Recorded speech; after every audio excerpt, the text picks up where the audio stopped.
العالمين المناسبة aad ka qiimaha badan oo aad iyo aad ugu mahadnaqayno taakulo intii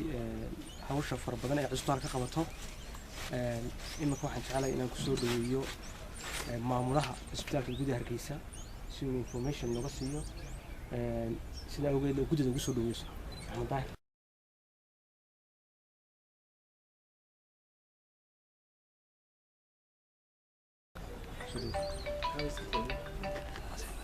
بسم الله الرحمن الرحيم أقسمها وسارة عافماتك قدر عافماتك شقالة إسبتالك لما أنت واحد يقول السلام عليكم ورحمة الله وبركاته أقسمها قد تاكل ما همك يقول الرئيسي إسبتالك هاي سو عاويان وحوين شقة شوكتا أي إسبتالك أي لغة الإسبتال هركيسة هذه نقطة قلبك هذه نقطة دخاتير تستريانك وصلت كيف الله بتشيري مادة إسبتالك كنا سمية قلمي وين أو حق الله فيها وأنا تلك أنا لو سمين كرينين كنت آدي بنقول مهضنا قلنا تاكل عمر جامع أو هالبولها إسبتالك قريب كمية بدرنا إسبتالك عاونا أو التنايم مرخاتك تاي ما أنت هرتينا تالا waxaan jecelahay inaan hada ku sii raadin ee ku soo dhaweeyo gudida caafimaadka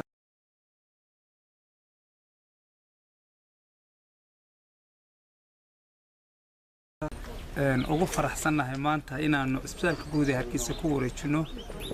qalab caafimaad oo ay soo dirtay hay'adda Australian Doctors for Africa qalabkaasi waxaa ka mid ah sariiro sidaad u arkaysaan iyo fushaantoodii waxaa ka mid ah mashiinada anesthesiada wax lagu soo xiyo kuwa kale ee wax lagu sterilization lagu sameeyo lagu nadiifiyo waxaa ka mid ah supplies fara badan baa ku jira oo ay ka mid yihiin galaafis badan ku leeyahaynaya waxaa ku jira alaab aan curyaaminta iyadana ugu talagalay oo kule anagu aanu qaybin doono runtii ma aha markii koowaad aan cusbitaalka caawinay mar walba waanu la garab taaganay cusbitaalku inuu soo gaadho runtii heer wanaagsan ومجتمع دنيرتا وحقوق قبان كرو سببتا أنو عليس كوصارنا وحوي وعسبتالك كلية دنيرتا وشغية يعني عدنا وحبالا قادين سيدا درتي قف كستو موادنا وحكو واجبينو قعنك كيستوحي وطريق ريبا وصوترو runtii waa wax lagu faani karo maanta inaynu soo guntano wax badan oo laga qabtay waxyaabaha anagu hore u qaban waxa kamid ah qol waxaanu dhisnay oo dayactiray meesha wax lagu qalo operating theater-ka labaad mashiin qolka lagu mayro dharka waanu mashiin weyn oo isna 22 kiilo ah u keenay sariiro horaan isbitaalka u keenay ma ku ugu horeeyay oo runtii anfacay isbitaalka waanu sii wadaynaa insha Allah taala taageerada aanu siinayno isbitaalka aad baan ugu mahadcelinayaa maamulayaasha iyo guddiga caafimaadka agaasimaha guud runtii saakay waqtigoodii isu soo xilqaameen lixdii baanu halkaan nimi alaabta dejinaynay waxaan rajaynayaa inay noqoto mid si wanaagsan loo isticmaalo waan huba wada loo isticmaalayaa laakiin anfacda dadkeena danyartaa aad baan ugu faraxsanahay inaanu sii kordhino taageerada cusbitaalka mar walba la garab taaganahay aan ku soo dhaweeyo guddiga cusbitaalka Hargeysa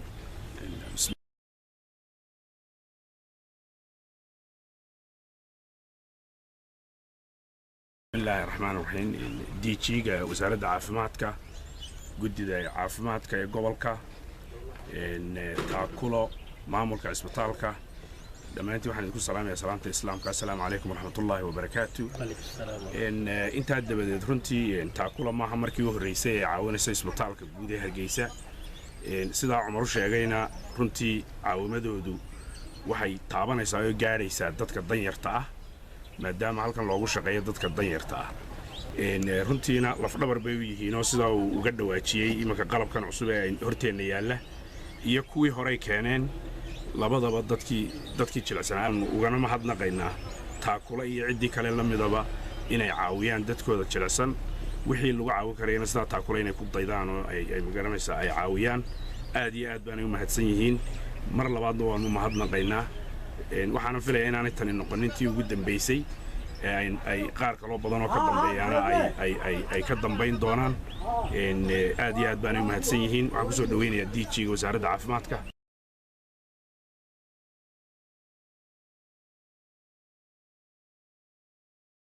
kusoo dhawo mudan. بسم الله الرحمن الرحيم ugu horeyn waxaan mahad ballaaran soo jeedinayaa gudida dhakhtarka weyn ee Hargeysa maamulka isbitaalka Hargeysa iyo taakulo oo ay maanta halkan ay isugu nimi qalabkii ay keentay qalabkaas oo runtii wasaaradda ahaan iyo facility ahaan bayna anfici doona qalabkaas oo ka kooban allied health facilities fara badan ka kooban haday noqoto kuwii patientku ay ku soconayeen ay fisioterapy sameeyay qalabkii suuxinta iyo qalabka kala duwan oo halkan ku aragno runtii kama marano inaynu gacan weydiisano dadka Somaliland hay'adaha kala duwan ee axsaabteena iyo dalalka axsaabteena halkana waxaa doorka hore nagu yimi Australian Doctors for Africa oo aan ku soo dhaweynay muddo badan ay yimaadeen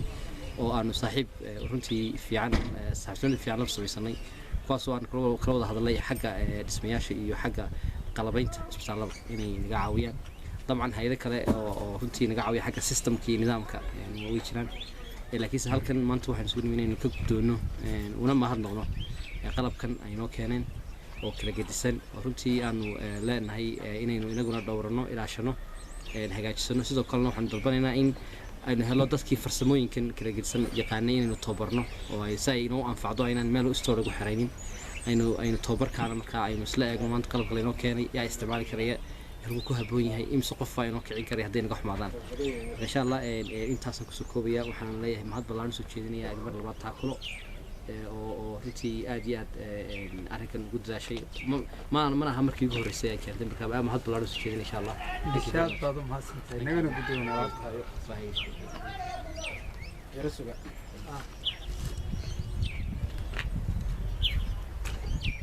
okay well done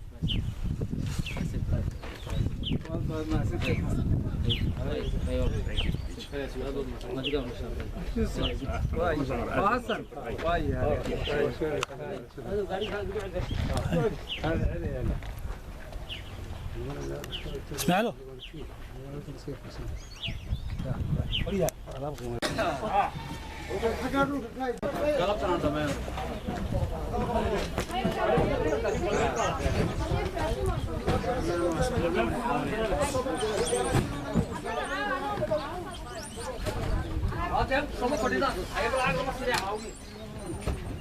خلاص